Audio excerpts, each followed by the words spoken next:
guys! Today I'm going to be talking to you about menu planning. When I did the Q&A a while ago, I got asked so many questions about menu planning, so I decided to dedicate a whole video to it. Whether you love to cook like I do, or cooking is like a dreaded chore for you, menu planning is something that all of us could benefit from. And you know what? Even if you hate cooking, menu planning will help you so much, take so much stress off of you, save you so much time, save you money, and it'll help you eat better too. Menu planning doesn't have to be anything extraordinary. You don't have to have like a really fancy system. And you know what? I actually think that the simpler it is, the most likely it is that you're gonna do it and it's gonna work for you. So I really do keep it simple.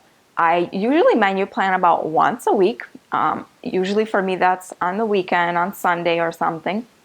I'll just sit down and I'll make a list. And I'll write down a list of dinners that I'm going to be cooking that week in no particular order. And then I go from there. When I first got married and started menu planning, I noticed one thing kept happening over and over again when I would actually sit down and try to write my menu. I couldn't think of stuff to write. I couldn't think of what to cook. And it's so funny because there's so many things that I cooked, but at the moment when I was trying to actually make a menu plan, I just drew a blank.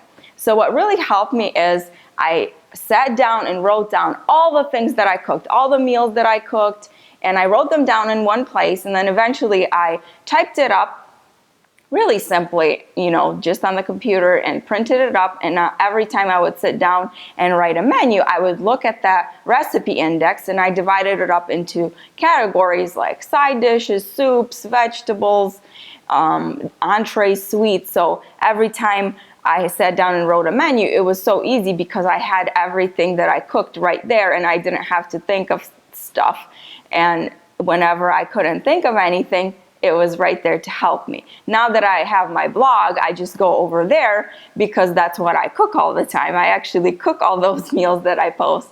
So I just look there for ideas and inspiration. But right now there's so many different things that you could do, like a binder with all your recipes or a Pinterest board, whatever, or writing down recipes into a cookbook. Whatever works for you, but it's helpful to have that on hand when you're trying to write your menu. And I only write down dinners because we only eat breakfast on the weekends together. So it's just me and the baby in the mornings. And I'll usually just cook the same things over and over again. Scrambled eggs, oatmeal, whatever in the mornings. So I don't actually write it down. I just make sure we have oatmeal on hand and bananas and whatever. And maybe I'll think of what I want to do on the weekend, so I'll jot it down if I want to do something that will require something that I don't usually have on hand. And for lunches, I usually eat leftovers or also something really simple, pantry staples that I have, so I keep it in stock. Here's some of my tips about what you should think about when you're menu planning to make it easier for you. And trust me, the more you do it, the easier it'll be. And honestly, it doesn't take me more than like 15-20 minutes a week to sit down and write out my menu.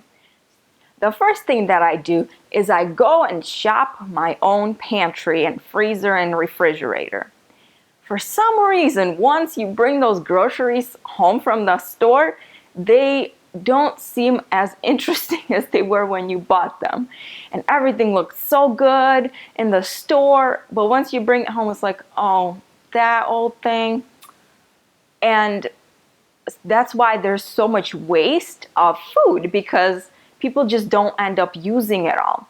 So the first thing I do is I actually go through and see what I have, and I'll cook the perishables first. So I'll look and see, okay, what can spoil fastest, like berries or lettuce or something like that. Those things spoil much faster than, for example, potatoes, cabbage. Those things don't spoil as quickly. So I'll make sure to use up those berries first before I go on to, say, butternut squash, which can sit out for another week.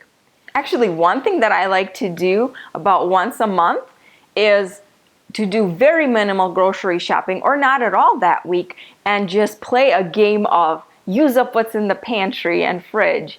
And I go through and I'll just be very creative and come up with all sorts of things and try to use up the stuff that we already have. The next thing I do is just think about, what am I craving? What do I feel like eating? And I think that's how most of us go grocery shopping, how we plan our meals, and we just think about, hey, what do I feel like eating today? And I like to ask my husband, or if we have guests over, I'll ask them, is there anything in particular that you want? And if, in the case of my husband, usually he's like, no, I don't know. Or he has like these few dishes that I know he'll always love. But in most cases, it's up to me to come up with stuff, and I don't mind. So that's how it is. I just think of what I want to eat. And I think that's one of the things that you have to remember when you're menu planning. It doesn't have to be boring, and you don't have to be constrained and feel like, oh, I'll be eating all this boring stuff every week. No, you come up with what you're gonna cook. Cook what you love. Menu planning is just making sure that you have things planned, make sure that you have those groceries on hand, and that you know what you'll be cooking that day, so you don't come to 5 o'clock that afternoon and you're all in a frenzy and you're stressed out because the kids are crying or they're doing their homework, your husband is coming home from work, or you're rushing home from work and you have no clue what to eat. I also keep in mind what's in season and what is on sale. So a lot of times those two coincide, so what's in season is going to be cheaper than what isn't. So for example, right now, January, February, we have strawberries in season here in Florida. So first of all, they'll taste so much better than they would a few months ago when they weren't in season. And they're so much cheaper because obviously they're in season. So that's another thing that I kind of keep in mind. And I just look through the flyers of the stores that I go to. I'll look through Publix ads or whatever and quickly skim through it and see what's going on that week. What do they have on sale? What's a good deal? So that also saves us a lot of money, because when I'm thinking about that, and as I said, the more you do it, it just becomes kind of like a subconscious thing, and you already kind of have an idea of what's in season, and then just glance through and see what good deals there are, and it'll save you money, and you'll eat better too, because obviously everything that's in season, local, is going to taste better. It's going to be better quality. Speaking of quality, I've noticed that when I menu plan, we eat a lot better and healthier. And I think that's because when you look at your menu plan, you see a list of all the things you'll be eating that week. It's so much easier to find those trouble spots. For example, you're eating mac and cheese one night, another night burgers, the third night you're making ice cream and cake or brownies or whatever. So it's easier to notice when you're just on a streak of unhealthy food. And also it's much easier to make sure you're eating a balanced diet, that you're incorporating a lot of vegetables, that you're eating fish, that you're not eating too much red meat, and you'll make sure that your family eats better and healthier just because you're able to see it all at once at a glance, and you can make a better decisions for your family that way. I'm usually doing my menu planning at the same time that I'm doing my planning and organizing for the week ahead. So it's very easy for me to look at the schedule and our calendar and see what's going on that week, and that way I can make a menu plan that will make sense for that time for our family. So for example, on Mondays, Sergi and I have our small group in church. For me, Mondays usually means something very simple, something that I don't have to stand for hours in the kitchen cooking and whatever, and then I don't have to clean up too much. For years, I worked as a nurse at night, and I would usually work either 2 or 3 nights in a row, 12-hour shifts. So I would make sure to cook something before I would start my 3-hour night shifts in a row, and I would make, for example, cabbage rolls or borscht that I could reheat the next day when I'm working and I'm tired and I don't have the energy to cook and I don't have time. And we'll just reheat it and we'll eat leftovers. Or for example, I'll have something very simple like rice and I'll add some veggies to it and chicken and make like a really fast and easy chicken fried rice, or make breakfast for dinner, or something that doesn't take a lot of time at all. One of my go-tos for those nights was fish, like roasted salmon and rice or something like that, or chicken, things that cook very quickly. And on the other days when I would have like a more open schedule, we didn't have a lot going on that evening, that's when I would plan on the times when I could relax in the kitchen, enjoy it, and just take my time, and I know that I'll have that time to be in the kitchen and I can plan something that takes a little more effort. So I look at our calendar, I compare it and make sure that all the meals I planned will work for that week for us.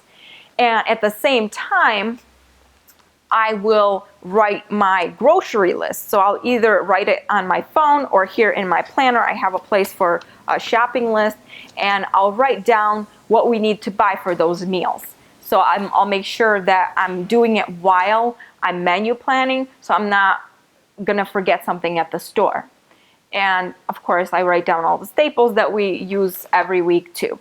I don't usually assign a meal for every single day unless it's something specific going on that day, but I'll have that list, and usually every evening I will sit down and make a list of what I need to do the next day. So that's when I'll look through my menu plan and I'll see, oh, okay, I'll cook this tomorrow.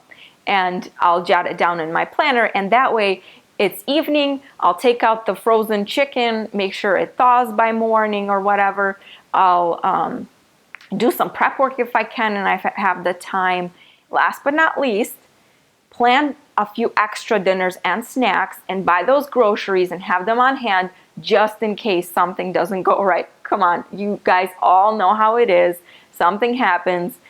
If you have babies, they could be teething or cranky, or something that you were doing that day took longer than you expected. Something came up, life happens, and we've all been there. We know how it is, and it could happen practically every week. So I definitely recommend having things on hand that you can quickly make just in case one of the other dinners doesn't work out. Or for example, you thought you were going to have leftovers, but everybody ate it, which is great that everybody loved your dinner, but then you don't have the dinner that you were meant to eat the next night.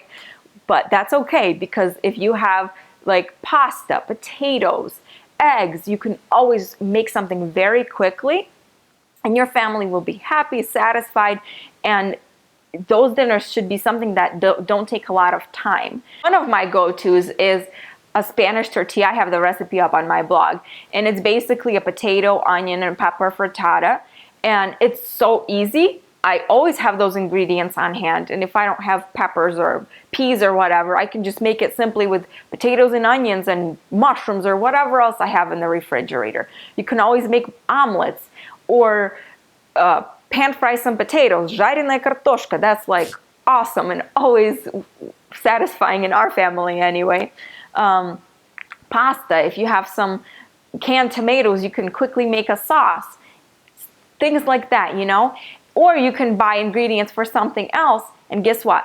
If you don't do it that week and everything goes perfectly and everything else on your menu plan works out, it's all good. You can make that dinner next week. Put it on your menu list for Monday, menu plan for Monday, and there you go. You didn't go to waste. So you can still make that dinner, but in case something happens, you're covered. Like I said before, and I'll say it again, keep it simple. The simpler it is, the more likely it is that you're gonna follow through with it. And even if you don't take time to sit down and actually menu plan, before you go to the grocery store, sit for a few minutes in the car, in the parking lot, and jot down a few ideas for a menu plan.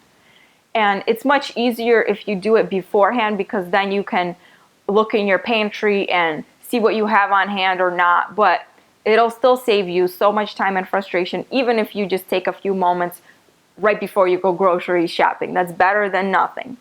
If you dread menu planning and cooking, here's a little tip I'll give you.